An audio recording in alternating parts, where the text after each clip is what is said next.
Hello, and welcome to our very first regular stream for Roll4Change. This is going to be playing Masks, a New Generation, empowered by the Apocalypse. I am Nick. I'm going to be running this game. And with me, I have three lovely people who are going to be playing angsty teenage superheroes. So, before we get into all the character stuff, let's go around. Oh, geez. We got a follow. I forgot that that's on. Oh, So we will go around and let's introduce all the people. We'll start in alphabetical order with Ash. Okay. Hi, I'm Ash. What else do you want me to I don't know. I guess what book you'll be playing, and Oh, if you have anything to that you do that you would like people to know about, that sort of thing. Not really. I'll be playing the Reformed playbook. So kind of edgy villainous character.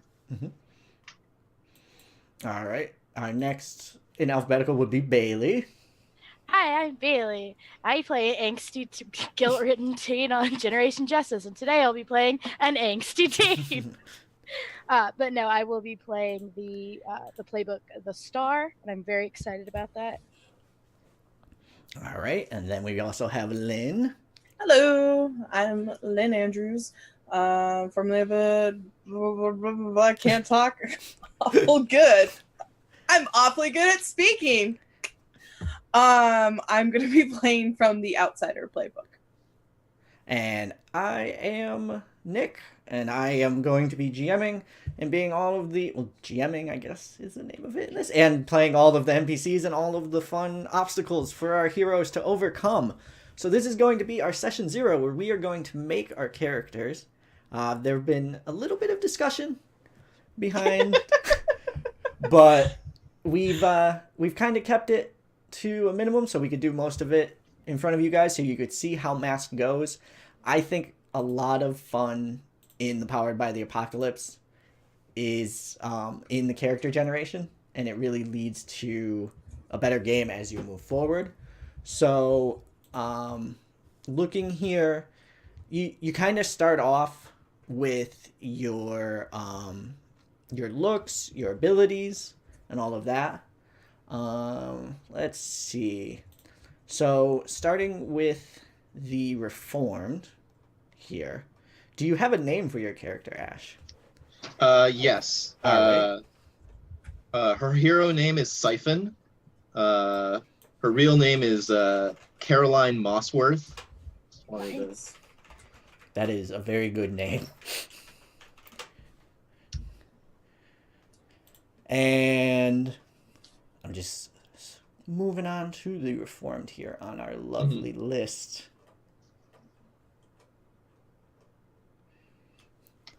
So let's go with the looks. What does Caroline look like? She's kind of going for she's very pale, kind of cold to the touch, kind of the heat sink, if you would. She has a kind of an undercut sort of deal, and I don't know. I haven't really thought much about it other than that. Does she have a bright dyed hair with her cut as well? Because I'm thinking of like a rebel punk type character by the way that you're describing with like the pale hair and the undercut and everything. I was thinking like pale skin, but like really like naturally dark hair, like okay. almost black. Yeah. Okay, that's awesome. And yeah, she's kind of, now that I think about it, she's probably got like a kind of monochrome, like everything she wears is either white or black.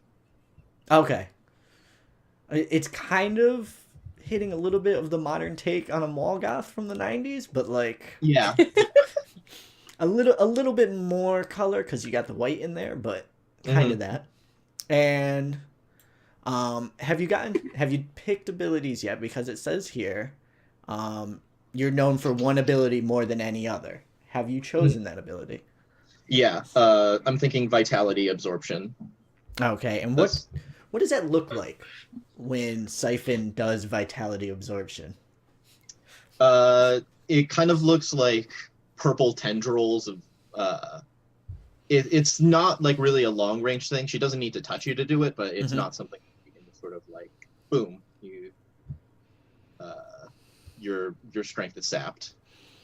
So it's more like a struggle, like the energy comes out and it's like struggling to take it out of them and pulling it out. Yeah, a little bit more visceral than like an energy absorption type thing. Mm-hmm. Okay, that's awesome. And we will definitely come back and with the labels. Did you choose where you're gonna put your +1 in? I think I'm probably gonna put the +1 in. Let me get. Okay, I can don't swing actually back. know what these do, so. Yeah, that's the other thing is that like so with masks there are 5 labels. There is a danger, freak, savior, superior, and mundane. And the way the game works isn't like you say, I want to use my danger to do something. You describe what you want to do. And I say, okay, well, that sounds like you are trying to unleash your powers, or you're trying to directly engage a threat. And I kind of tell you what move it sounds like your description is describing, and you roll based on that. So, for example, if you wanted to siphon someone, you are directly engaging a threat, and that would be using your danger. Okay. I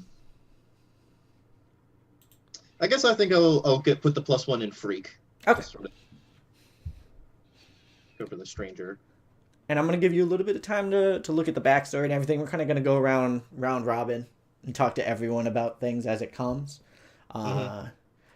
And then we're gonna see how the team came together as well. So let's go again, keeping in alphabetical order, over to Bailey. Okay. So, what is your character's name? Her name is Josephine Joey Green. Joey being her preferred nickname. But her hero name is Spark. Now, is that spelled correctly, or is there some sort of X in there at the end? So, yeah, it's SPA or it's SP ampersand RK. Oh, that's lovely. I absolutely adore that. It's just going to be completely original. And regular Spark was taken, and she didn't want to do the number thing because that's so lame. Mm-hmm. Yeah, so she's very bubbly. She's very charismatic. It sounds like. Yeah, well, she has to be.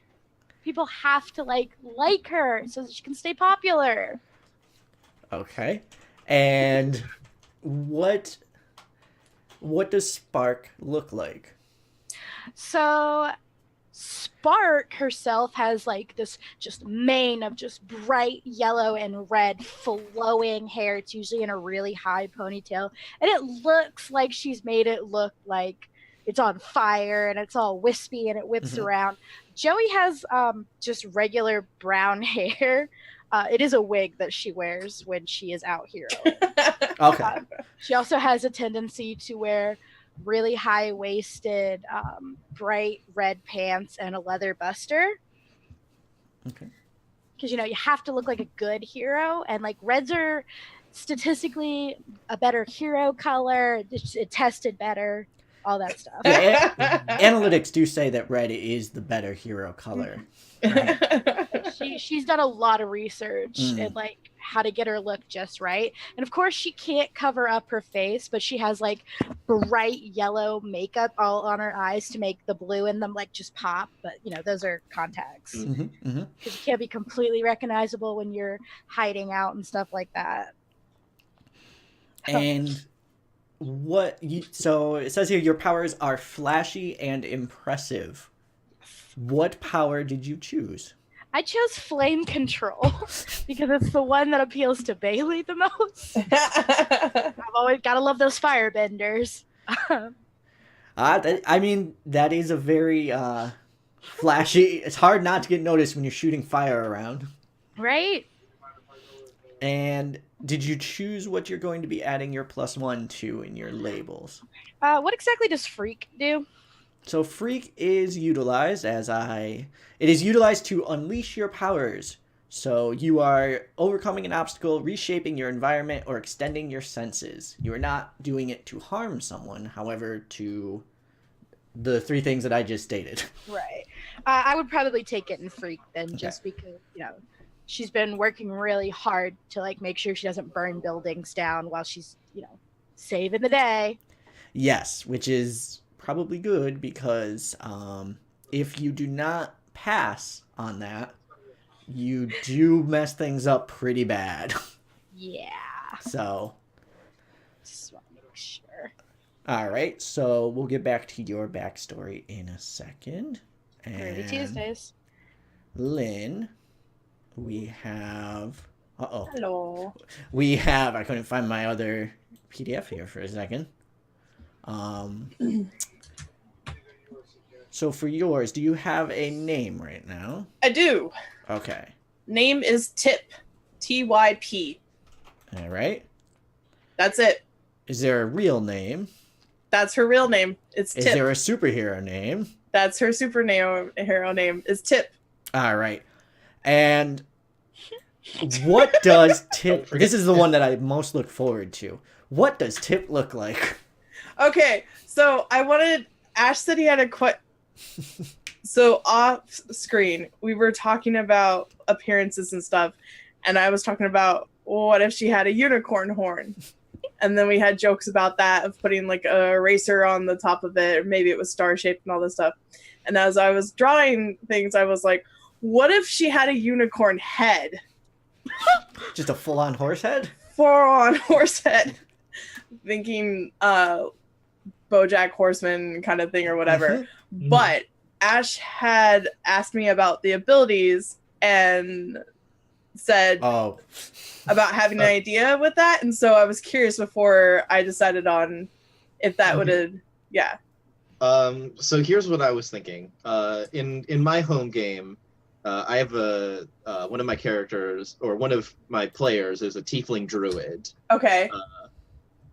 And her quirk is that whenever she wild shapes, she doesn't get it totally right. Yes. In that game, it's usually played up for like kind of more creepy factor, more comedically. I think the classic example I go for is what we've referred to her spider form, which is ASL spider. Oh no. ASL spider is just a normal giant. Well, it's a giant spider, but at the end of each of its legs, it's got a human hand. Hey! So they can still communicate. Yeah. So you're like mostly what you want to become, except for one real small part that isn't? Yeah, like the idea is that like in that game there's like a bear that has horns, or last night we were actually going through several other options, like the saber-toothed tiger, but instead of like having a saber tooth, it's got like a pufferfish head. So kind of like how Beast Boy his animals are still green when he shows. Yes. Yeah. So just sort of like you're basically because if you're an outsider, it makes sense that like, and you've got like the shape-shifting ability. Yeah. When you try and shape-shift into stuff, you're like, you're shape-shifting into stuff that you've only kind of heard vague descriptions of. Okay. And so you're just sort of like transforming into like it's like, what? You never specified that the cat doesn't have two heads. Mm-hmm. Yeah. So So I kind of like the idea that perhaps the like overall it's like a unicorn head, and then like human female body or whatever for the rest of it. So essentially anthropomorphic, except for like the rest of the body is humanoid. Just the head is different. Is it a human shade, or is it like purple or blue? I was thinking she's blue. I love it. And I still love the idea, though, that after perhaps an incident, she has like an eraser at the point of her horn, just from like some accident. That Well, hold on. What kind of accident? Bailey. This could be answered by anyone. What kind of accident caused an eraser to be placed on our good friend Tip's horn? Am I supposed to describe this one? Anyone can. Go ahead. We're part of a school, right? Yes, you are in high school. Oh God, track meet gone wrong. Yeah. Or like maybe like an incident in the lunchroom. Oh my Okay, so God! you're, like playing dodgeball and How bad? dodge the ball. How bad would it be playing volleyball with a giant horn on your head? It just pop. Trying to think of something that would be like go with the campy teen thing of just like She got really excited. She turned around too fast. Now the really cute boy in our class only has it's one missing eye. Yeah. I think But what it you works did because he's pirate themed. is you got really excited and you turned around and you cut off the vice principal's tie. Okay. Just like snipped it right at the top yeah. there. And after that, he told you need to have something on, like, he put like a stress ball on there, and every day it's something different. Yeah. I like that. I like that. Yeah. Ice cream, like Play-Doh. Yeah. Currently, there's like a star eraser on it that probably Bailey put on there, or not Bailey. Sorry, Joe put. So you have 2 powers. It does say, like, just given to you. You can fly and you're tough. Yeah, so And this is the best part. Is I can, yeah. you also get 2 more. Yeah. So I have shape-shifting because I like that idea that I shape-shift, but there's probably like one small thing that's not quite right. Yes. Uncanny shape-shifting. So originally I was kind of thinking alien weaponry, I love it. but I also like the idea if she's gonna have a unicorn head of the stunning beauty or pheromones. I love both. It really so I guess it would depend on like what you're going for in terms of your labels as well. Because you know, with the alien weaponry you could really make a like turn that freak up a little bit more. And I kind of was leaning a little bit towards the alien weaponry. Like, I want her to be like a fun character, like just easygoing and just whatever, kind of oblivious probably to some of the things. It's like, what do you mean it's bad I cut off his tie? Yeah. So, but at the same time, this person who's this fun whatever has like this badass weaponry. Also just like takes out this like 6-barrel shotgun from behind their back. It just yeah. Your Pinkie Pie, but what with an actual gun? That's so. With that, and you could change it if you want. I'm very flexible when it comes to, especially with a game you've never played before. If you get a session in and you're like, this character's kind of working in a different direction, can I change this to this? That's fine. Okay. As long as it's not, hey, we're in combat, can I have my alien weaponry now? Because I will say no. No, it's okay. I'm gonna go with the weaponry for now. Okay. Part of your weaponry should be like a fanny pack of holding. Oh God. That can be part of the vehicle. And did you decide where you wanted to add your extra +1 to a label?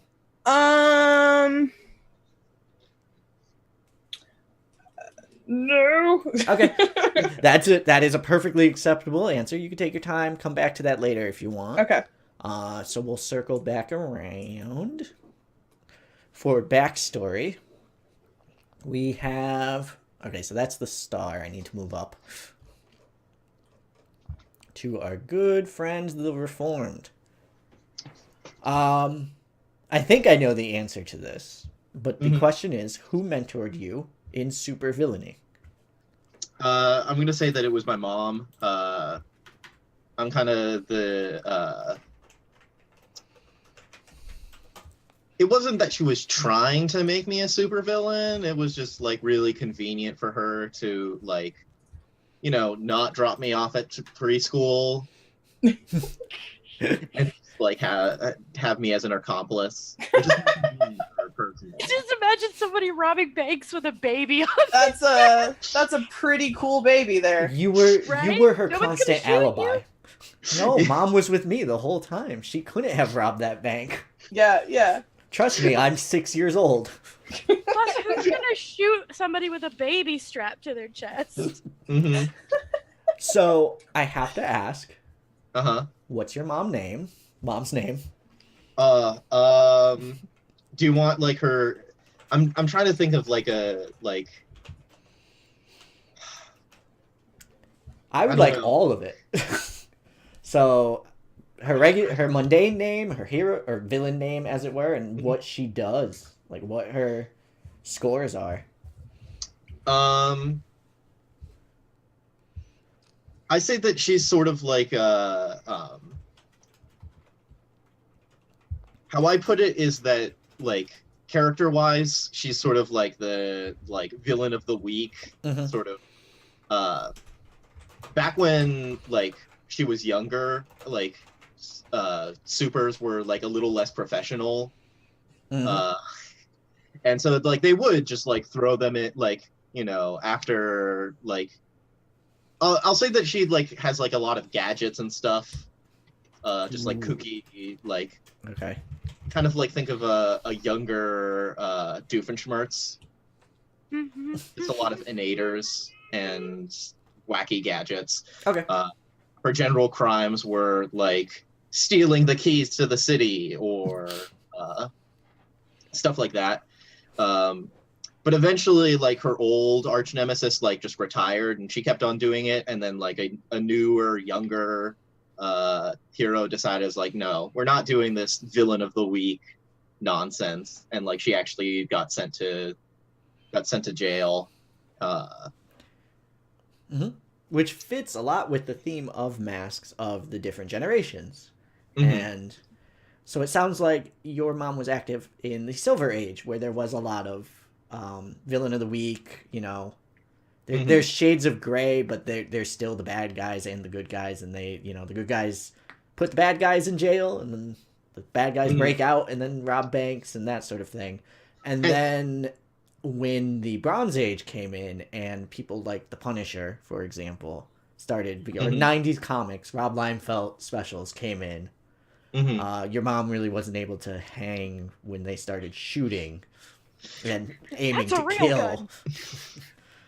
So yeah, that's the sort of ideas that she like, and like eventually like I get sent to or Caroline gets sent to juvie, and then she like afterwards she goes after finishing her sentence goes back to school and sort of has like this, that's her deal.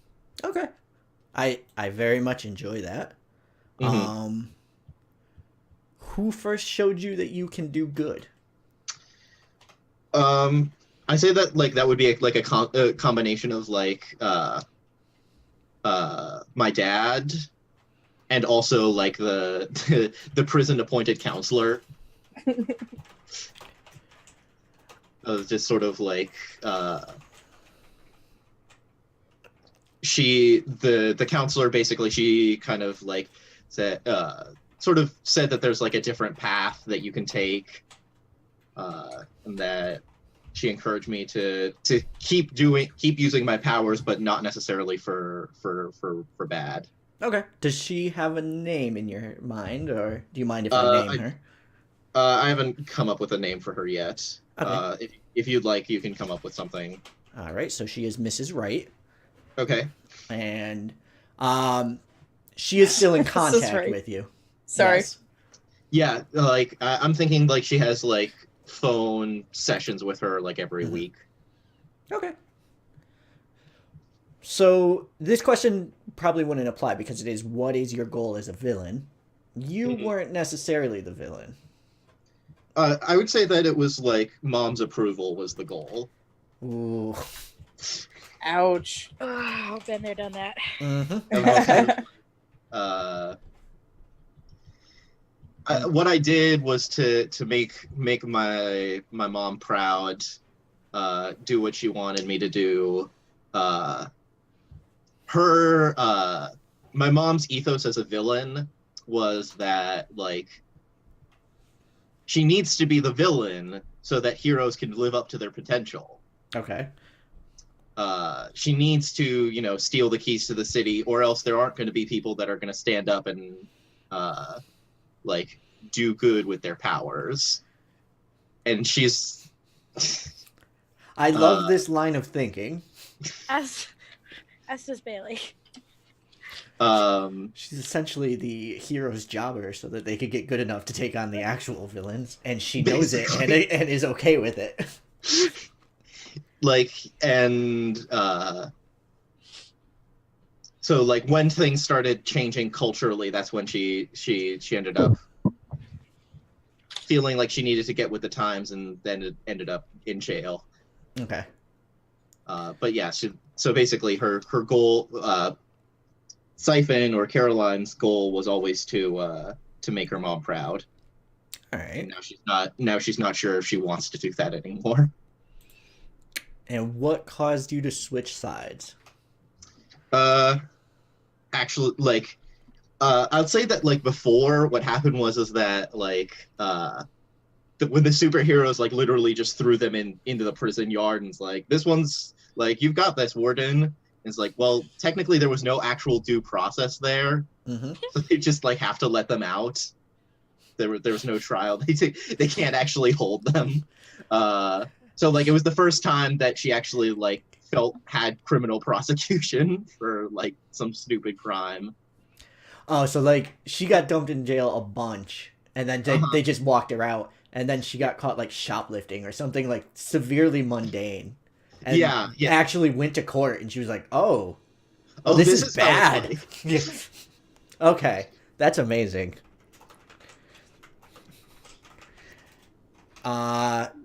And I think the last question I'm going to hold off on until we do our introductory bit. Okay. So Okay. I will move on to our star. Before we get to the backstory, because I want this to be out in the open. Okay. How are you a star? What do you do? Oh my gosh, I have so many YouTube followers. So you are a live streaming YouTuber? I am a live streaming superhero because, the world deserves to see the good that the superheroes are doing. And why wouldn't I? I mean, look at me. I'm adorable. When did you first appear on screen? So shortly after she realized that she had powers, her friend took her little webcam and they went outside to record her using her powers and uploaded it to YouTube. And it went viral within like 3 days. So, because I mean, she spits fire out of her hands. I want to know, how old were you when you realized you had powers? Probably about 15 or 16. Mm-hmm. Okay. How old are you now? 18. Okay. What do you tell people about how you got your powers? Usually she will just leave a YouTube link, and when you click on it, it's just Lady Gaga's Born This Way. and it plays sort of like Rickroll, but it's her dancing around, shooting fire up in the air. So you created your own viral meme in regards to how you were. Yes. Okay, got it. Yes. She actually was legitimately born as a metahuman. Her parents are both superheroes, but they're retired. So who outside of the team supports your star in every way possible? That would be my hashtag best bestie ever, Dee Dee. She runs the drone that follows me when I do my superheroing so that every bit of my action is captured. She runs the 3D, the DD drone. Got it. Yes. friends. Okay. And looking here. Who outside the team lulls what you represent? There's like this group of really obnoxious gamer dudes that say that girls can't be superheroes and that I'm just doing it for attention. And like all of them have these really stupid names that like Weed Lord 69 lulz, just stupid stuff like that. They're all just trolls. So you run afoul of the criminal organization, the comment section. Yeah. God, I love that. Got Internet trolls are my villain, my main villains. Yes. And the last one, of course, is the question that we will establish later. Okie dokie. So that means we are on to Lynn. Hello. Where do you I've come been- from? Oh my gosh, that's so rude. You can't just ask somebody why they're blue. Just straight up, let's go. Where you come from? Chop, chop, let's go. No. So I had like this weird idea that like where she comes from is kind of like a fantasy world in a sense, but that's what's alien. Okay. I don't know if that makes any sense. Is she So, from like- another dimension, then? I mean, it's a different planet. Like, So it's I mean, I a guess you different could be planet, from- but it's like a fantasy realm on that planet. Okay. except for like instead of it being like humans, elves, dwarves, whatever, unicorns, bears, like it's the anthropomorphic that the head is different or whatever. I don't know. It But doesn't they have to all be that. different heads. They all have different heads. That's perfect. I am all about Penguin Man, who runs this fantasy planet. Yep, there we go. Why did you Planet come to model. Earth?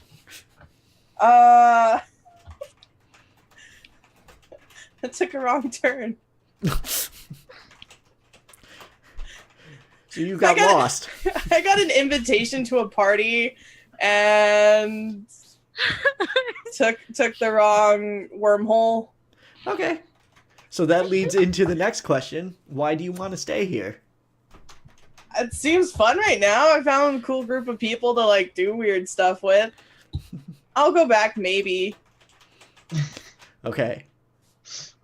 And why does your planet want you to come home? Because I throw the best parties. I don't. This one I wasn't sure about. Okay. Do you want to be a character who is like beloved on their planet? Because you seem like a very fun-loving, happy-go-lucky type character. Oh my god, but what if we made her like this horrible, she actually did something really terrible Yeah. on her planet? Like, Mhm. if What she's... is it then? It's not my favorite movie to watch, but I have a small child, so I've seen it. Like the movie Home, where he accidentally sends the invite to like the planet, the aliens that can come and destroy their world or something like that. You're Okay. just culturally inept. Culturally Yes. inept. So you didn't do anything intentionally bad, but you royally messed something up. I and then- royally missed something up. Like I pushed the red button or Okay. something. Like we can maybe hash out more details with that at some point. But I like the idea that like, while she probably has those that do like love her and whatever, she messed something up. Oh, she's more well-known than Spark is, but for the wrong reasons. Yeah. Okay. Okay. How That about this? answers the Oh, question. what? I think. Oh, there we go. What if? I lost it. It was something to do with like accidentally inviting a bunch of people from a furry convention to her planet. They would love it there. I think everyone would get along. I don't know if that would necessarily be a bad thing. Everyone would be like, Less yes. like a bad thing and more of just sort of like it's awkward. Like you just brought all these people that are just like. Is she very like party centric? Is that her thing? Apparently, that is what we're going with now. That's kind of what happened, I think. Okay. We like. Or that's definitely what, like, she's definitely more for the good time, and making sure everyone else is having a good time. So that's why I like the idea that, like, in her way of trying to make sure everyone's having a good time, she ruined the good time. I think she had to have ruined something big. Oh, I mean, we could have it that because we want to go with Fantasyland, like we could say that due to something she threw a party or whatever, the king's castle or the queen's castle or whatever was completely trashed or leveled.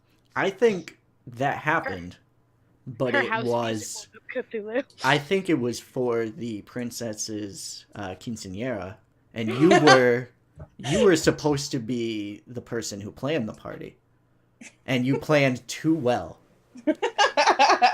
and actually burnt the castle to the ground. Yeah, I like that. I have to answer for my party crimes. Mm-hmm. Your party fouls. My party fouls. Which include also party fouls, as in ducks. Yeah. So I love that. Yeah. Lynn, you would be first then. When the team first came together, Okay.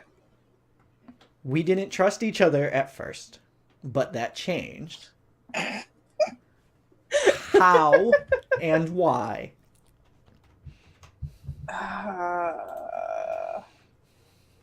I mean, I cut the tie off the vice principal's neck, so I don't know. So you guys all kind of bonded over humor? I could definitely see Sparks being on board with that, but I mean, would Siphon think that was like hilarious, or would they kind of be over that sort of? They're not a big fan of like authority, so yeah. Okay. So I think that event could be what kind of brought you guys to like you three were the ones that thought it like laughed the hardest, and you three got the detention for it. We could have had. I was just gonna say we could have gotten like detention for it, and met that way. Okay. I mean, do you have a different idea, Ash? I'm just sort of like wondering, like, because like I can see why you might get detention, but like I'm not sure why Sparks and I would get to. I could see Sparks was filming it because she had her like whatever. I was gonna say I film everything. I get detention all the time. I mean, you could have been in detention for a different reason.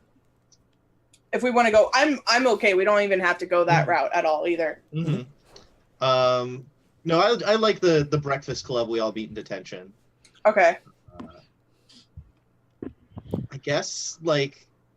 How about this? The vice principal was talking to Siphon about a looming threat, something that, because you guys are all heroes, this is something that happens on the regular.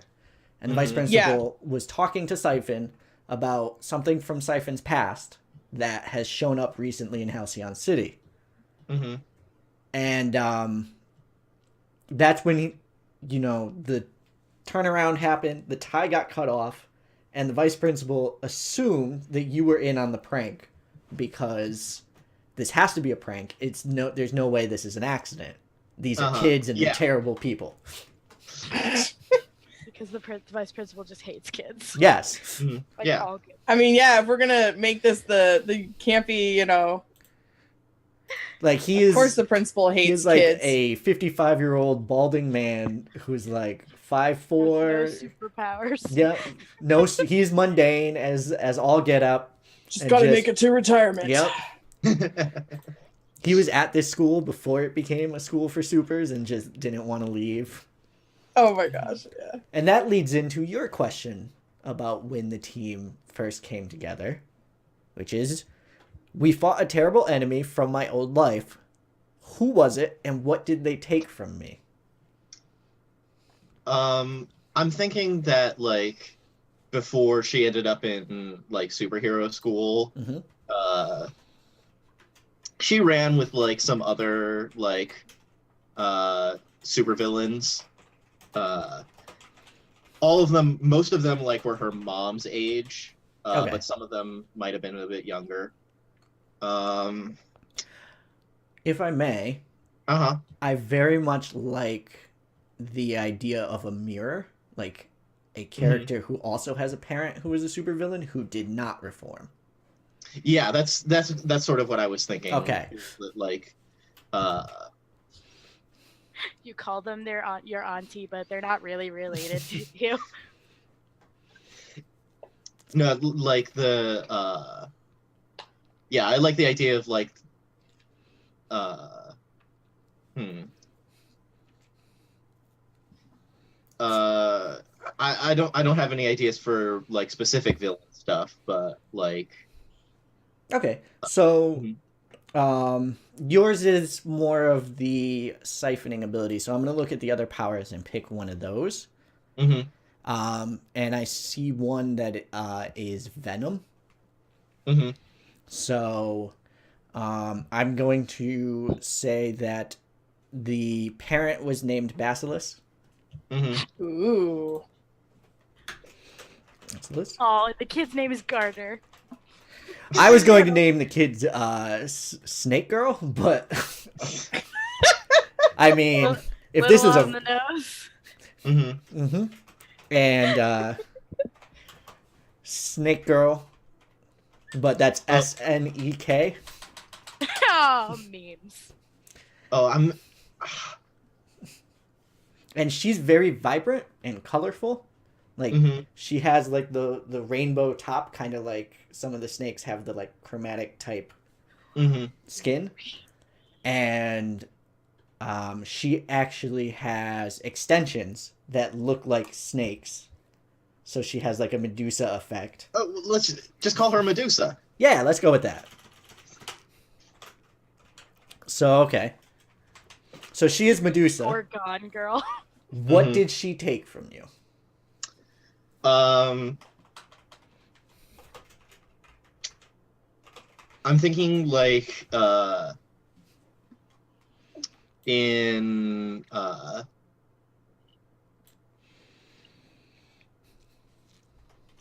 I'd say that like there I'll give two answers to that. Mhm. The first one is like the super serious, like she kind of took away like a lot of her like social connections that she had. Okay. She like burned a lot of like because the most of like pretty much all of Siphon's friends were also Medusa's friends. Okay. She kind of like made sure that like no one else would hang out with her. So she I kind know of, like, somebody like isolated her. that. Okay. And then for the less serious answer, she also took her Pokemon cards. Yes. They used to collect them together, but they kept it at Medusa's house. Mm-hmm. So like all the Pokemon cards are stuck with her. All right. She Siphon intends to someday get them back. We're gonna start a GoFundMe to get Siphon's cards back. Like tomorrow. It's not like she doesn't want copies of the cards that she's collected. She wants those cards. Got it. And for Spark, Yes. yours is, as a team, we attracted the attention of a major media outlet within Halcyon City. Who are they, and why do they support us? Oh, that's hard. So does this like have its own version of like the Justice League or something like that? Yes, and if you want it to, it does.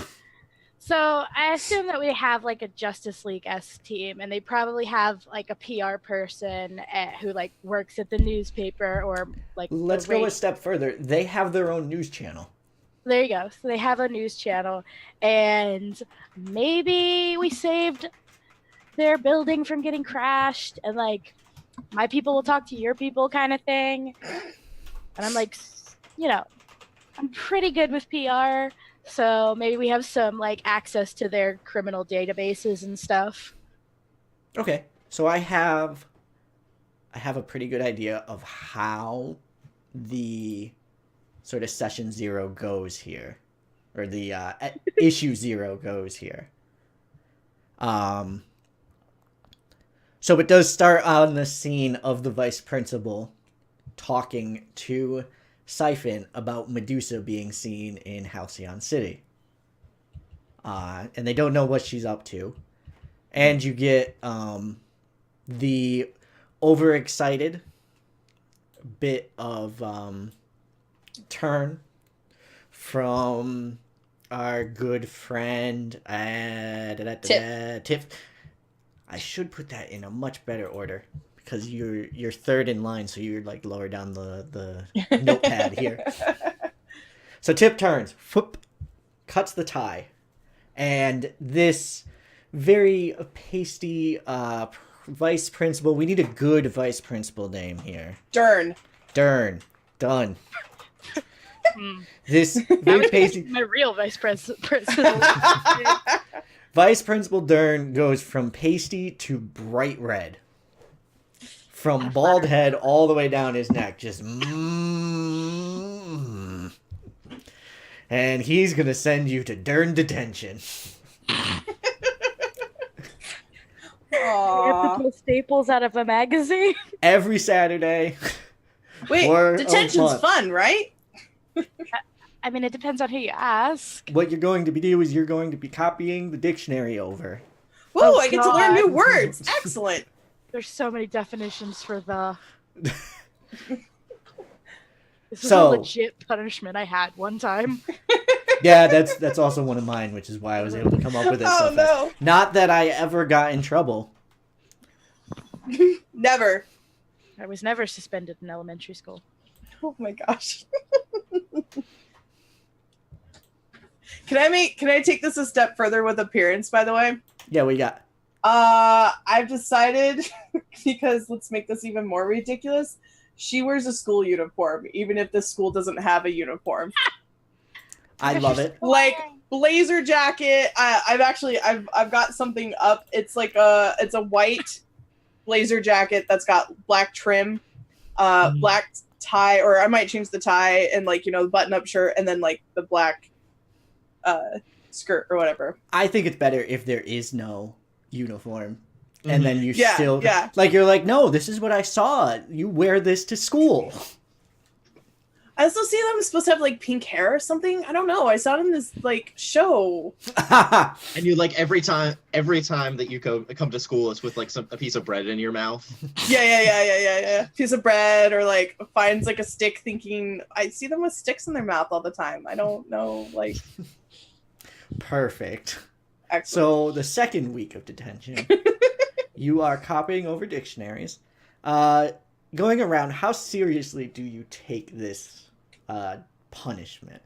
Are you like just doing the minimum that you have to do in the time that you're there? Or are you just not even doing it? Because whatever, they're not gonna find out anyway.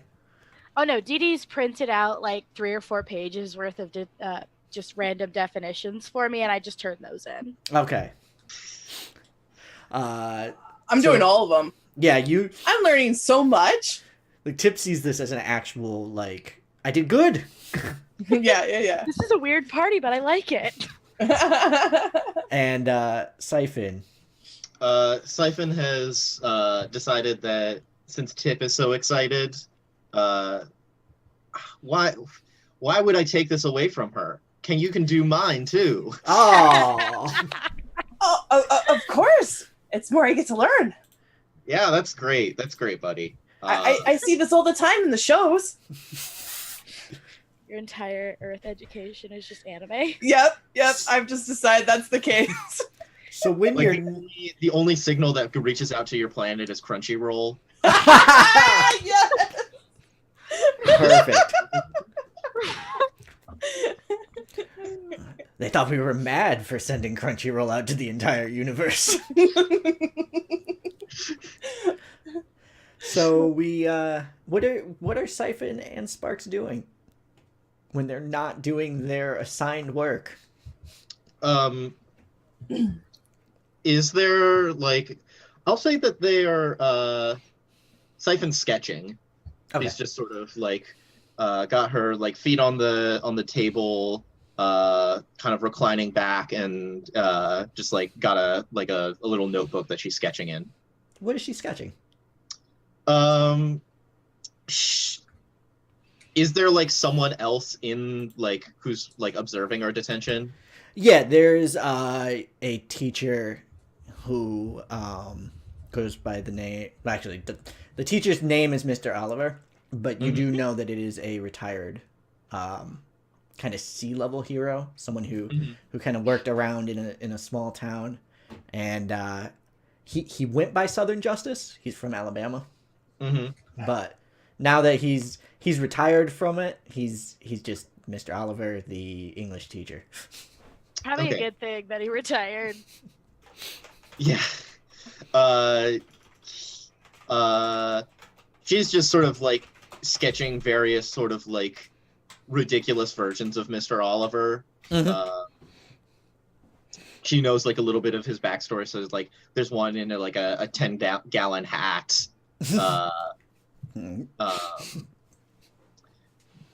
Just sort of like she's using him as a reference to make a bunch of crazy characters. That's amazing. You're making a comic book out of an actual hero. Never And been done before. It's so creative. what is Sparks doing? Depends on which day of the week it is. Is it Saturday?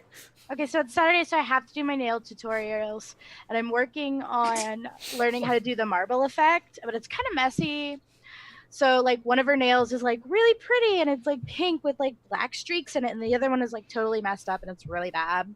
So she's like trying to work on how to fix it and like re-record it so that it looks like it flows better. So You know. while you are doing this, the roof crashes in, Now I'm gonna have rubble on my nails. Hey, and you, that's why we don't hang out on the roof. Whoever was saying that in chat, we don't. That's why we don't hang out on the roof. the superheroes know better than to hang on the roof. That's Yeah, the yeah, first yeah. thing that gets hit. That's where the people smoke. I'm not going up there. It's gonna get my hair. And there is a villain who none of you recognize. They have like a welder's helmet on, and like the heavy smock, and a welding torch, and they are kind of like Firefly and Batman. They have like a jetpack that's just blowing fire the entire time, and they have the welding torch just kind of shooting off, and they're just and they're going to swoop down. Are you here for detention too? And they're lighting things on fire. Oh, Dude, that's my shtick. What are you doing? I don't think you- troll. I don't think they're here for detention. Yeah, I think they're here for shop class. Ha! Lame. Wait, what's shop class? There's a shop class? Yeah, I'll show it Do you to go tomorrow. shopping? No, that's No. what we do on Fridays. Mr. Oliver is reaching into his desk. Mr. Oliver have a flask or a gun? Yes. Hashtag arm the teachers. Oh gosh. Siphon will like jump up on the desk and like just try to subdue the villain. Okay. But I am Like- going to actually have you roll. okay. I will say this is a combat that you will win. Like, this is your backstory. You will win this combat. But I kind of want to see how it goes. So roll 2d6 and add danger to it. Okay. Okay. That's a total of 9. If you let me know what the danger is what you're adding to it, just so I can kind of... Oh, it was +2. So Okay. a natural 7. So you get to trade blows. Mm-hmm. So you are doing damage to him, and he is going to do damage to you. Okay. You can pick one of these following because you got a 7 to 9. Mm-hmm. Resist or avoid their blow, meaning you would be the only one doing the damage. Take something from them. Create an opportunity for your allies. Or impress, surprise, or frighten the opposition. I'm thinking that like Siphon's general MO is their preferred combat style is like putting themselves at like great risk, but because they can siphon away the other person's like power and vitality, they're not taking as much damage as the other person is. So I guess I'll say like take away. I don't know if that would fall under avoid or like. It could be like resist the. Mm-hmm. Yeah, Yeah, like it would fall under that. Like they're like, and it, like, as this guy is like trying to set her on fire, she is like taking away like some of his vitality and absorbing it into hers. I like the idea of the villain just kind of petering like a little bit as you take that power, even though you're not actually taking the jetpack's power. Like it's just that visual, like they stutter in the air as they're flying. So you're able to do that, and it just looks as if this person, because you can't, it looks male, but you know, giant welding smock and a mask, you can't really tell. They just become enraged at this, and they are going to take one of their anger effects, which is break the environment.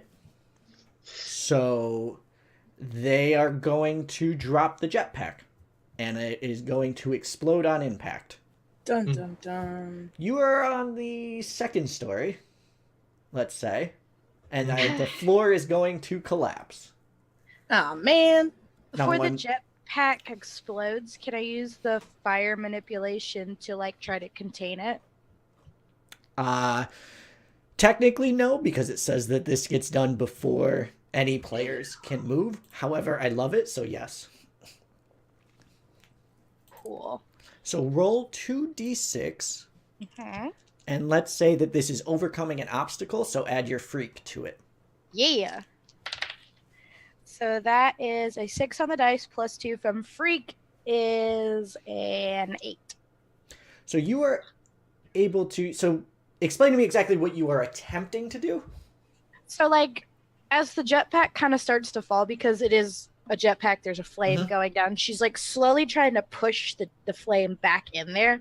So as it kind of comes off of the welder's body, she's just going to shoot it back through the hole so it explodes into the air. Okay. So you shoot it out the roof hole that back where you came from. This person created. Put that thing back. You don't see an explosion. Ah. And you know, you've been in high school long enough to know how physics works. Fantastic. And that's only a matter of time. So that's coming down, and the only person who hasn't acted yet is Tip. There's a jetpack that is now been set up in the air. Okay. What would you like to do with it? I'd like to empathize with it. No. I feel for you, Mr. Jetpack. I understand what it's like falling. And Ooh, a new toy. Yeah, actually, I don't know how this would. So it's up in the air above me right now? It's above the class, and you have a feeling if it hits the ground, you might not be hurt from the explosion, but the collateral damage will be significant. Is this like a jetpack, like you can grab it and fly around with a jetpack? This looks like someone with rudimentary knowledge of engineering strapped two kerosene things together and made it fly. Hashtag DIY fail. Yes. This is very homemade and not in the good way. Dang. I have something called alien tech when you can alter something, but I'd have to get a hold of it. I'd like to, like... Do you want to try and catch it? Yeah, I want to try to catch it to, like... Roll and add savior. Okay.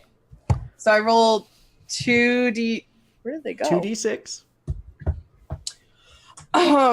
Yeah, 2d6. Oops. There they are.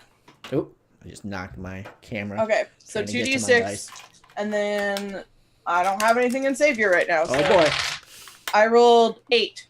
Put that +1 in there. No, I'm just- Okay. Right now, +1. No. So, on a 7 through 9, it costs you. Uh-oh. Expose yourself to danger, or escalate the situation. Which would you like to do? I'm gonna go with expose myself to danger. All right, so you're going to catch it, and I'm going to say that in attempting to catch it, you puncture it with your horn. Oh, man. And whatever liquid was inside has now sprayed all over you. So you are just showering in very flammable liquids, and there is a man with a torch falling to the ground. Fantastic.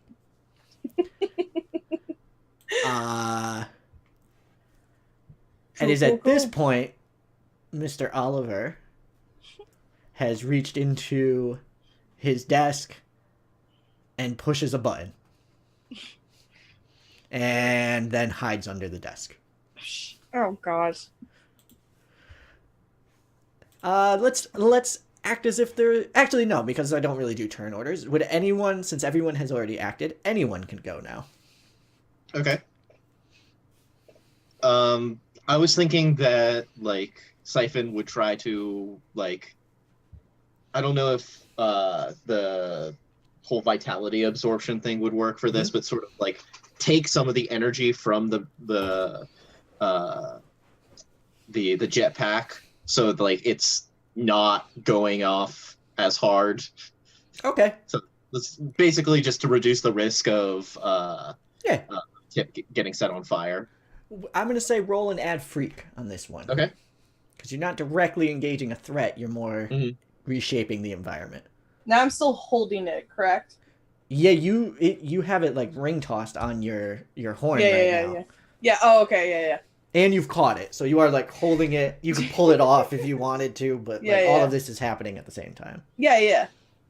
Okay. So I rolled an 8 plus 2, so 10. Perfect. So you do it. It gives a little poop of just, and that is the extent of the explosion. However, there is still a gasoline-like substance all over the alien. Can I have two ideas here? One is to fly somewhere out of the fire situation, but I also want to shapeshift. Now, it says radical shapeshifting. What are my limitations with that? I'll let you know when you reach them. Try me. Famous last words. While you're thinking, he's going to try and light you on fire with a blowtorch. Hold on. Gosh darn it. Can I fly away? We'll see. Hold on. Oh, yes. Yes, you can. Not a problem. Can I fly away and shapeshift into a hammer and try to hit him? That's pretty radical. You shapeshift into a hammer. However, because it's always not quite right. Right. It is one of those squeaky hammers that you give to children. And I still attempt it. You may. Can I aid and just hammer toss the squeaky hammer? Fastball special. Yeah. So you transformed, and you're going to directly engage the threat. I want to see two rolls. One roll plus freak for Tip. I will get it eventually. That's okay. And Spark. Whoa. Give me a roll plus danger. Okay. So freak is an 11 plus 1, so 12. Oh, you are...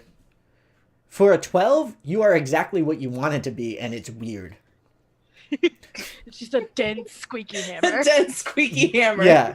So you are a squeaky hammer with the properties of a normal hammer. Yes.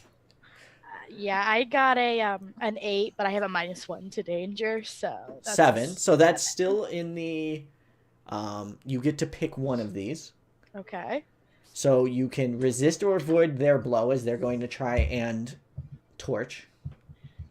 You can take something. You can create an opportunity for your ally. Or you can impress, surprise, or frighten. If you do the opportunity, that could work with the whole hitting him Mhm. with me. Yeah. So I have this star move where it says when you put on a flamboyant display of your power, rolls plus superior, and then I can name NPCs, but I don't think that's actually. I'm going to say, since we now. haven't gotten to that point, I'm going to say you won't be using any of those abilities. But again, you're going to win this fight. Okay. So, Then I'll just do the created advantage for the all right. And Helper, I am so going just- to say that I'm just going to let Tip roll and add danger to it here as well. Okay. Yes. Oh, Oh, no. okay. 10 minus 1, so 9. Okay. So this is going to be the knockout blow here. Okay. Where he goes careening off. You hit him and he like team rockets. We gotta have Out the the giant squeaky noise. Squeak! Yep. But as he is flying away, something falls out of his pocket. Do I get lit on fire? No, you do not. Because of everything you set up, and because this was going to be a victory, and you guys kind of got in there anyway. But a paper kind of floats down at the feet of Siphon, and it is a first edition Arbok card, and it has green lipstick with a little kiss on it. Oh, snap. That It's gonna bitch. ruin the card.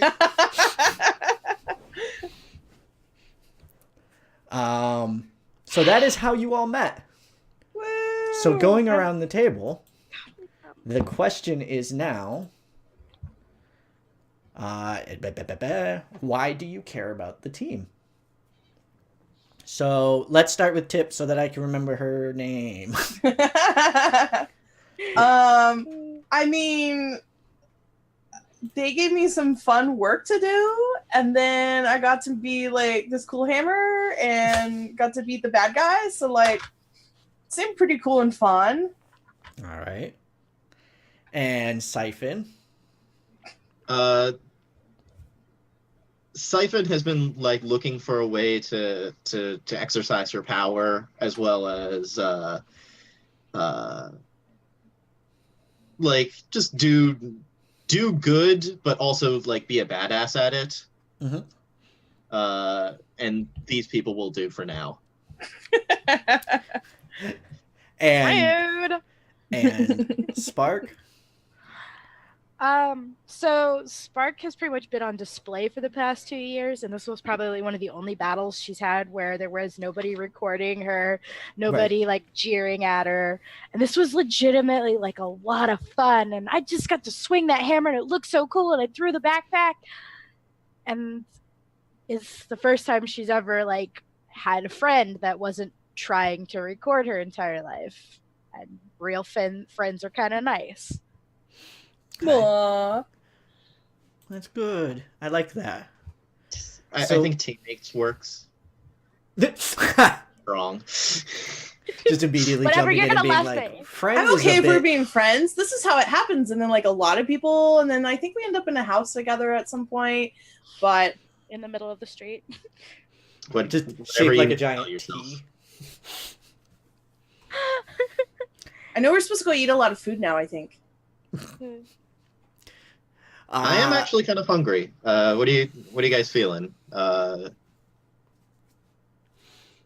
this I want to know. What does this team go eat? What do you guys feel about kale? Because I heard don't it's a know. superfood. No? What about noodles?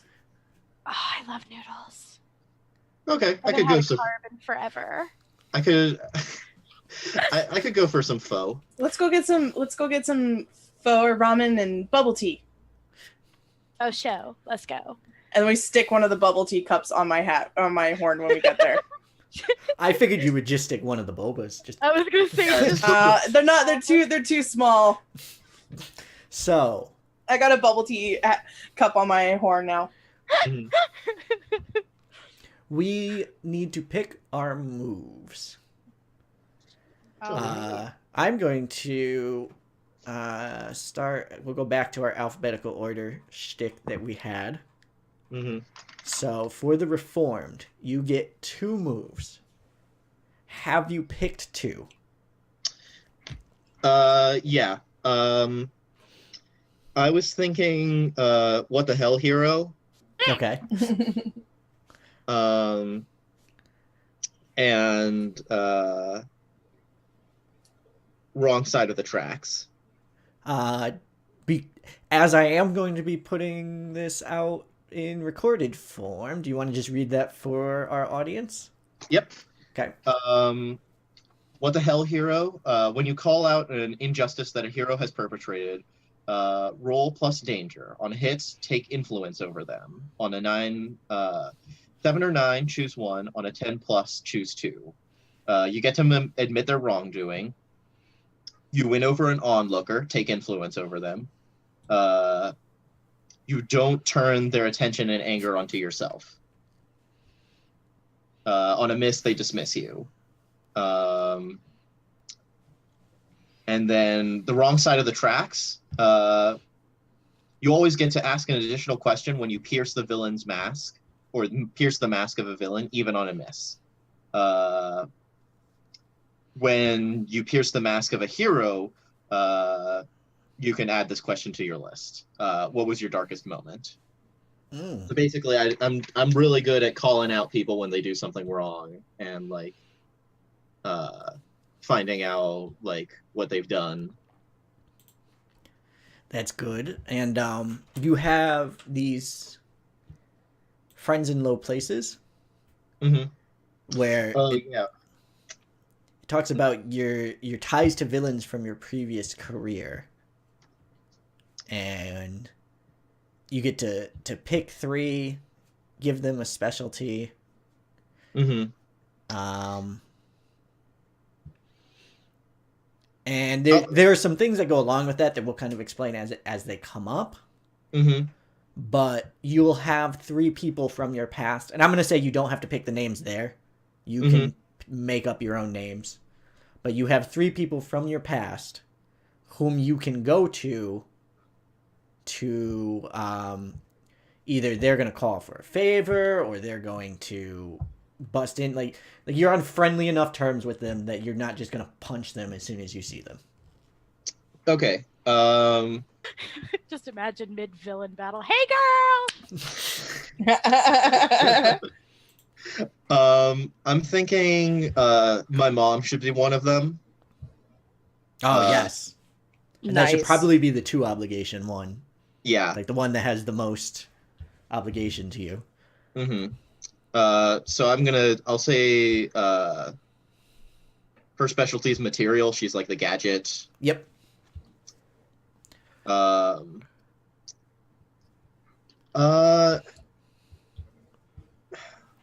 Okay, I guess Medusa wouldn't make sense as a contact. No, it wouldn't. But yeah. How did you get along with Medusa's mom? Or I actually didn't gender Basilisk, so I said it. Therefore, it is mom. So yeah.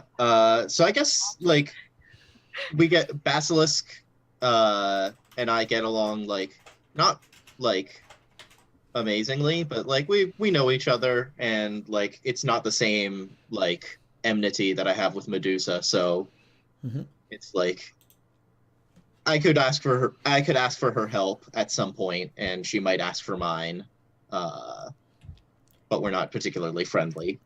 She still has insider info too, as she does still sometimes run with the wrong crowd. Yeah. So that could be her specialty. And then I can circle back if you want. Yeah, I'll think of a third one.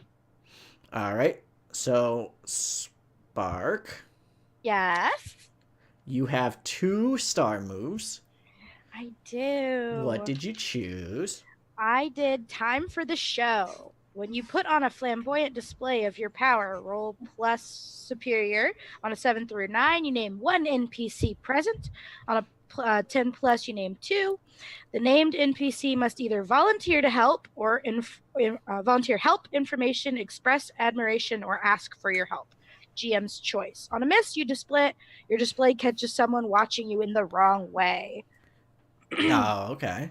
So I like that she maybe just knows her followers a little more than people would think. Well, I think so. When it says like naming the NPCs, I think what it means is you get to pick, like, if there's people in the crowd, you get to say like that one and that. Like you could have said Mr. Oliver. That's who I'm naming, and I'm going to roll. And if I get this, then he has to help. Like he has to stop hiding under the desk, stop being a coward, and help out. I was wondering, can I still use that for like when I have my drones watching me and I can kind of see like the feed, so like my comment section, and be like, oh, I know that this follower is really good at doing like physics stuff. Yeah, can I ask them a question? That's fine. Yeah. Okay.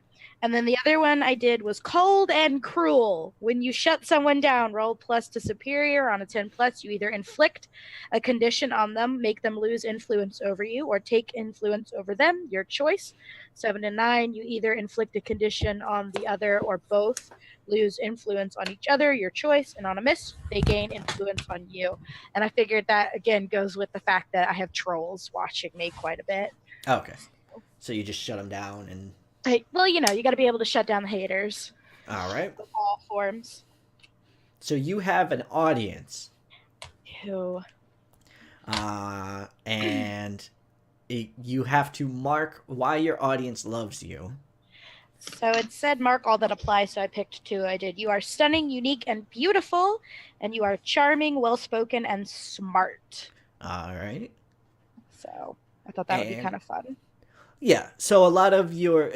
And it kind of matches with the YouTube thing where, like, a lot of the people kind of follow you because of not necessarily what you do, but how you look doing it. I mean, I have really nice clothes. Yeah. It's the thirst follow. It is a thirst follow, but also just like a pure charisma. Like, I want to see what this person's doing because they're just entertaining type deal. Right. So you get 2 advantages as well. All right. So I picked, you have a PR agent to handle your audience. I figure that kind of goes with the Dee Dee thing. All right. She's pretty good at that. And I earn a lot of money from their interests. Then you're not on I'm YouTube. Sponsored. Oh. No, I just have a lot of sponsors. Yeah, you have a really well-running Patreon. All my stuff is label out. Yeah. Yeah, you make like at least $5 on the AdSense, but then you bring in the Patreon money and stuff, and it really starts counting. And you have 2 demands that the audience makes on you, and I think you had these picked out, but go ahead and let me know what they are.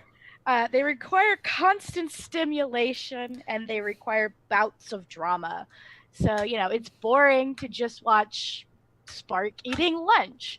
So they want to see her fighting the villains and, like, being loud and overly dramatic with their teammates. And just, like, chaotic and stuff like that. So, you know, having Tip on is a lot of fun because it's like #alien friends. Yeah, I was gonna say you have a Patreon tier for just like we'll have Tip on here as a special guest at some point. There's a whole section just called "Make Tip Eat This." Yes. or there's a voting poll for what they'll put on Tip's horn next. Right. Yeah. So she's very helpful, and it's great. I love the idea of a Patreon tier that's like a monthly like Google Hangouts with Tip, and Tip's just like, I get to talk to more people. Like she doesn't realize that she's being used. Yeah, pretty much. I mean, she's compensated. I buy her boba tea. There you go. It's okay. Yeah, it's gonna work really well with when we get to the demeanors for her. So, and then it does mention that you can use your audience to get things if you want, but that's what Patreon's for. they will make demands back of you. And if Yeah. you miss, you kind of lose the audience favor. So you're always that one misstep away of Like a real YouTuber. yes, Yeah. of losing the crowd. Sorry, the chat. Somebody just said Amazon wish list. Yeah. You get different gears and stuff. Yes. And then the drone just drops it off randomly. Yeah. Those people that get paid to eat on TV. So That's what we have with Tip. Tip's gonna be Yeah. the one eating the weird stuff. that just leaves us with Tip. Today I'm gonna eat a bolt today. And a piece of wood. So Tip doesn't have the extra bit, but she gets an extra move because of it. Yeah. So, what 3 moves did you pick? Okay, the outsider moves, correct? Yes.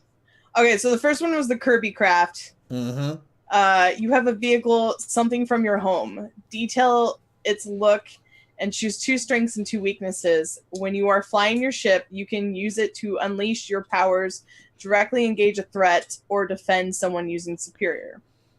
And we had jokingly talked about it being able to like change in size, and she would like skateboard on it or something like that, or like That's amazing. hoverboard it. Yep. So one of the strengths I'm going to go with is size shifting, because I think that's a great imagery, particularly now that we've got what she looks like down. Mm-hmm. Oh, she has pink hair, I've decided, because let's just make this as sickeningly kawaii as sweet. possible. Yeah, as kawaii as possible.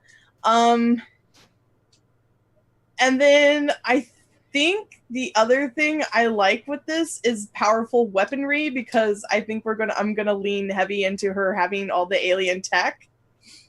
But I like the idea that while it would have her alien tech, while it's definitely going to have like its powers and stuff, I want to lean into the fantasy thing with it. So like, let's say like, we can play with this, like it shoots laser beams or something, but they're like the laser beams themselves are shaped like swords or something like that. It's just a bow and an arrow, but it shoots lasers. Yeah, exactly like that. I love it. And so so for the strengths for the Kirby craft, it's going to be powerful weaponry and size shifting. Mm-hmm. Weakness, I think difficult to repair, Okay. and bizarre fuel source. Okay. It also runs on Duncan. That's bizarre. It was either that, or there's like where you can put susceptible to blank, but I'm not sure You what want to give even. You want to give that one to me, because I could choose what it's susceptible to. I don't know. Bailey, Ash, what do you think? Should I make it difficult to repair or make it susceptible to something? I feel like either one is going to come with its own set of issues. Difficult to repair would just mean you would just kind of have to like keep an eye on it to make sure that it didn't get too damaged. But susceptible, you could be like, oh no, it was between fuel source and susceptible, right? No, I just realized I said that wrong. You were fine. I'm sorry, I interrupted you. No, but okay, like the fuel source, that could be anything. You could just be like, it runs on this rare crystal, and it turns out it's not all that rare. It's just weird. So I don't know. I don't like or Ash, did you have any? I think susceptible to something is a fun one to do. If you want to use it as a skateboard, I will tell you that doing bizarre fuel source I would probably as a GM make you do something to acquire the fuel source instead of hand waving that you have it all the time. Okay, yeah, let's do susceptible to something and difficult to repair. Okay. I would love it to be susceptible to ice. Okay. I was going to say, I just realized we could make it easily detectable too, because it's probably just flamboyantly.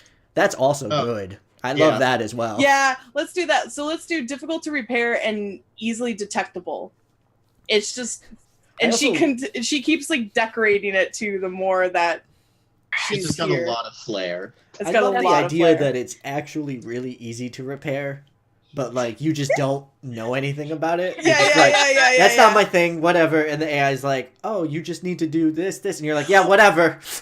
Even better, it was the gift that the princess was supposed to get. Yeah. Oh. Like it's a very, that's why it's so heavily like Armed and yeah. stuff. Yeah. That was my way of fleeing. It's a warship, and you were just like, oh, this is a spaceship. Not knowing it's like the best piece of tech on the planet. And she's hoverboarding with it. Mm-hmm. So that's the first. Sorry, that's the first one. Is the Kirby craft. So I was thinking also alien tech. Mm-hmm. When you alter a human device with your alien technology, roll plus freak. On a hit, you create a device that can do something impossible once, then fizzle. When you roll a 10 plus, choose one. It works exceptionally well. You get an additional use out of it.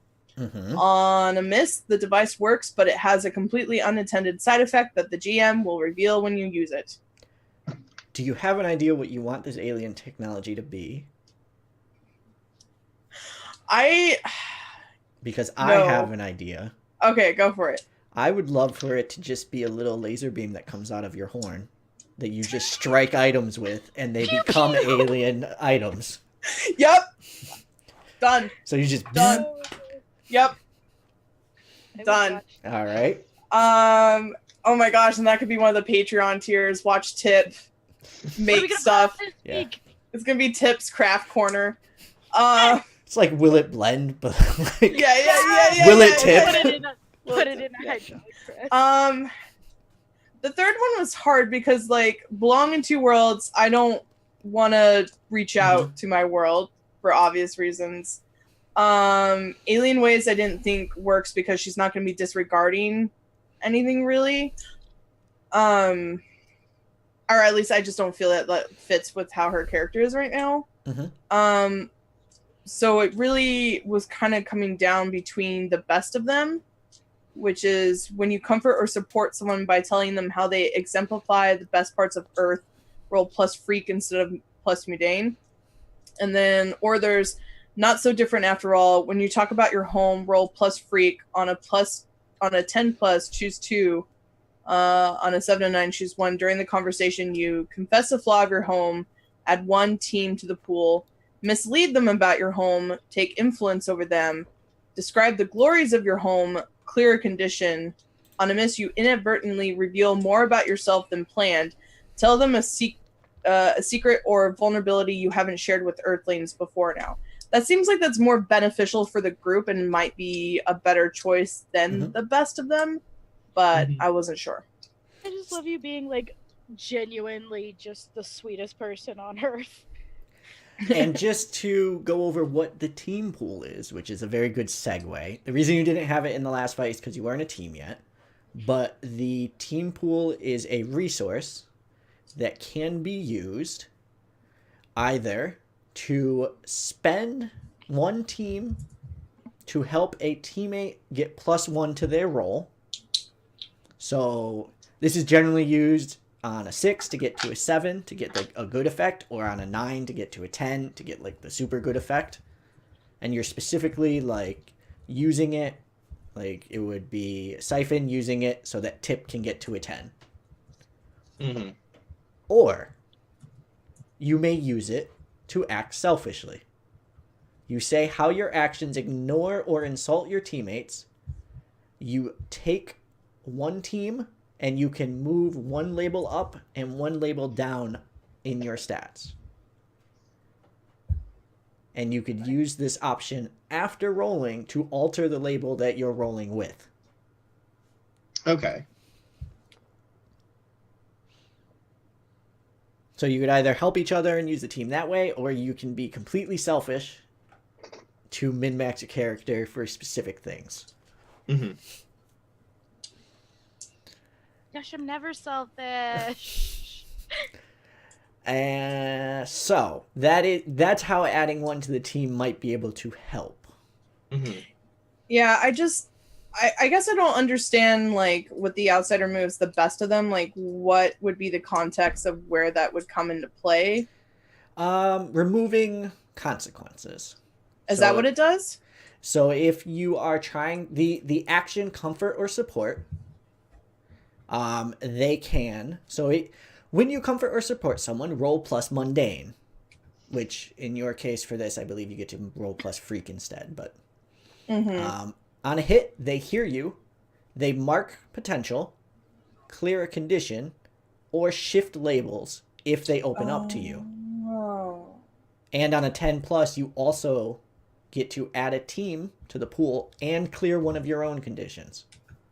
Okay. So it's mental healing by talking. So the most teen angst that you can, yeah. Okay, it is then I'm gonna go with therapy. I'm gonna go with the best of them. So those are gonna be her 3: is Kirby Craft, Alien Tech, which we've decided is the laser beam out of her head, or her horn, and the best of them. So, Awesome. which lets me roll freak instead of mundane. And I guess because we were talking about labels, I guess now that we have a kind of idea of how this character is, would like freak be the one? Or, I mean, if I added a +1 to danger, then that would put me at a 0.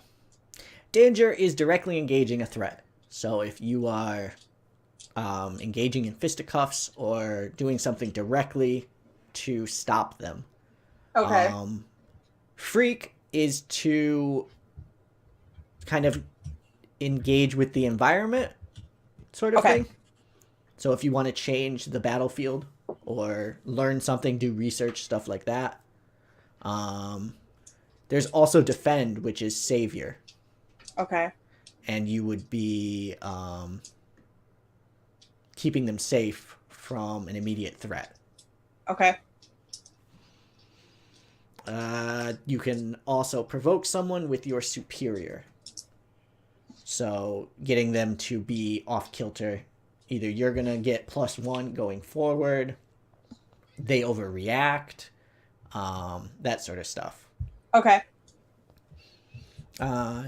But for your character, I think that you're going to be doing a lot with the environment more than directly engaging with enemies. Okay. Yeah, I'm going to put that in freak then. It seems like you're going to be setting up a lot of things for Spark and Siphon to knock down, is what it seems like. Yes. And I lost my sheet. So then, okay, so I have my moves, so then that leaves the influence in relationships. Yes. So for relationships, we'll stick with you for now. You have been learning about Earth by spending time with... I guess we've kind of established that she's been going around with Spark and doing things for the YouTube channel. That's amazing. I love it. Mario had the best name for the thing, and it's Will It Tip? But it's TYP. I know, that's what it says. And you have a crush on Blank, but you keep it under wraps. And you can leave that blank for now, as we will have an additional player joining us, hopefully in 2 weeks when we go again. So you might want to fill it in with them, or you could always fill it in with an NPC if no one in the group fits your character's preferences. Yeah, I'll leave it blank for now, so I have time to think about that. Alrighty. Moving on over to whoever comes up first on my list, which is the star. Hi! Blank might wind up being more of a star than me someday. We know it's Tip. Yep. She's like super popular. But I love her. See, I feel like Tip could fit for both, though. And you don't want to put the same person for both. So wait, what was her question? Hers says Tip might wind up being more of a star than me someday. The other one just says Blank would be a great sidekick. I try to keep them around.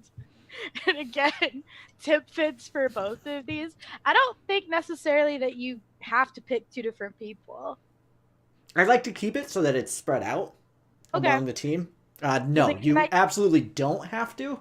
But my like home ruling is generally try and involve as many people as possible. Okay, well then can I keep that one blank until we meet the other person? Yes. Because otherwise I'm just gonna put Dee Dee in that slot. Okay. And for Siphon, your questions are: I've earned the trust of blank, and I followed their example of what a hero should be. That's tough. And again, NPCs can fit here. I would Actually, rather uh, I would rather it be team people, but like, see, the thing is that the two questions, like, I haven't like developed a close enough relationship with either of Right. the other party members to. and I think based on what I know about Ella's character, that will probably fit for that character. Based Okay. on what I know, because that character seems like low power or no powered character just trying to do good without any powers. So I feel like you would kind of gravitate towards that, just being like, oh, they don't even have any powers and they're still trying doing good. Yeah. Yeah. For the second question, I'll also use this as a convenient time to introduce my third person in low places. Okay. So Siphon had a friend, Finch, who they were sort of they were like both villain friends, but they also were Finch was like one of the few people that or one of the few villain friends that she hung out with, like outside of like in a more mundane way. Mm-hmm. And in the end, like after she got out of juvie, they had a falling out, and I'm thinking that in like a fit of anger, she kind of Siphon like smashed something that was important to Finch. Ooh. And so yeah, they're so essentially like Finch and her are kind of like in a rocky place, but at the same time, yeah, they can still they trust each other enough that they can help each other out, but they're also in like in a not great friend place. So I have 3 questions. What is Finch's gender? I'll say they're non-binary. Okay. Did Siphon have romantic feelings for Finch?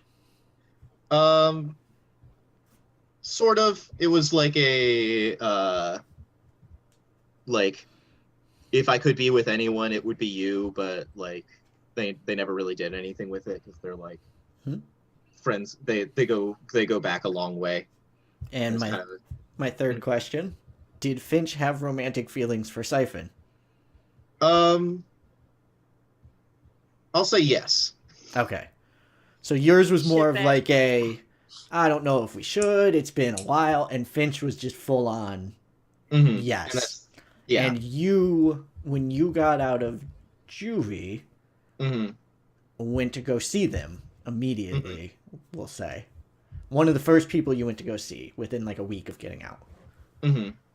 And like, yeah. Tried to reform them? Or just... No, it was just like, they wanted to like hang out more, just like as friends, but Finch was like sort of like, you're out now, and so now we can do like supervillain stuff, and it's like it's not like that anymore. And then they got into a fight that way, and then ended up I don't know, like what's a good thing to like. So I'm going to say that Finch is orphaned. Mm-hmm. Really, part of the attraction that they have towards you is the fact that you have a close relationship with your parent. Mm-hmm. And they scrap together enough things to get a laptop. Lots of stealing went into this, lots of everything to get connection to the outside world. Mm-hmm. And they were on the laptop, like, showing you, look at this, look at all the villainous stuff we can do, and you, in a fit, closed it. Mm-hmm. And but broke it. Yeah. And this is the only thing that Finch has ever bought. She's stolen a ton of things. She has nicer laptops in the apartment. It's not a matter of having a computer. It's that's the first thing she bought. And she bought it. Or that they bought it. Yes. He bought it. They bought it. Yes. Yeah, they. So they probably will get over it, but it stings real bad right now. Mm-hmm. And they're a bit spicy with you at the moment. Mm-hmm. Yeah. Also, just as another thing, I decided that, like, after, like, kind of learning a little bit more about the labels, I changed my +1 from freak to danger. So now it's +1 freak and +3 danger. Okay. Can you give me Finch's specialty? I said cosmic artifacts. I don't really know what that means. So, Finch has been up in their game, and instead of stealing, and this is what they were showing you, like, look at what I've been doing while you've been away. I went from, like, robbing pawn shops to get scrap to robbing the government to get these ancient mystical artifacts. Think like Doctor Strange or like, oh my god, I can't think of the guy from Batman right now off the top of my head. Ra's al Ghul, like the weird ancient things, and they not only have found these things, but reversed engineered it as well. And they were just so giddy and excited to show you this. And also the next job. Yeah, so that's the idea. Love it. All right. I think that is going to be all. We have influence. Influence, I'm going to wait until we get Elle here to pass along. Oh, okay. Because it generally goes to, like, you pass influence to everyone or to 3 people, and I don't want her to not one be here. person just okay. Yeah. Cool. So I was purposely waiting to not do that. I didn't know because I didn't know what the other ones were because mine's just like either no one or all. But no, I should, and yours is definitely going to be the all because you are definitely the cheerful. Oh yeah. Yeah. I think mine is the same. But that's going to be everything from us. Thanks everyone for coming out. I'm going to, let me not make promises. I'm going to attempt to find the time to splice this together into podcast form and put it out for audio listening. And we shall see if it is just an audio rip podcast or if there's actual sound effects and stuff. Let's see how good Nick is before we do anything. But we will be back in 2 weeks. That is the 11th. And we are doing this all for Roll4Change and Nami. Nami is, let me make sure I get it right because I always get it wrong. Hold on. They have Nami everywhere on all of their sites. I want to get the acronym right so I can give them the proper credit here. I believe it's Alliance. Yes, National Alliance on Mental Illness. Okay. It is the National Alliance on Mental Illness, and we are fundraising to raise money for NAMI so that they can help raise awareness and funds to combat mental illness. That is going to be at roll4change.org/donate. The link is currently live. Today, we were able to raise, without me even mentioning it, $10. Woo! And I will make sure that I mentioned it at the front next time. So, again, that's roll4change.org/donate. If you go to the Twitter at Roll4Change, there will be some announcements on the October stream that will be happening. And prizes that will be included on that stream, including this lovely Masks book. Spicy. Hardcover. So, if you like this book. game, if you like Powered by the Apocalypse, stay tuned to our Twitter, and we will have more information on how you can win that. I'm going to go around one more time so you guys can say who you are, and if you have a Twitter, go ahead and give your Twitter if you feel like it. I am Nick. You can find me at TWOKNIKK. And with me is Lynn. Hello, I'm Lynn Andrews. You can find me on Twitter and Instagram at adorkabledm. Yeah. Ash. Hi, I'm Ash. You can find me at Lonely Ash Tree on Twitter. And Bailey. Hi, I'm Bailey. You can find me at Ironic Adventures. You can also watch me be another angsty teen, less obnoxious, I promise, on Generation Justice as part of the SHU podcast feed. Woo. All right. Thanks for watching. See you in 2 weeks. Have a good one. Bye. Bye.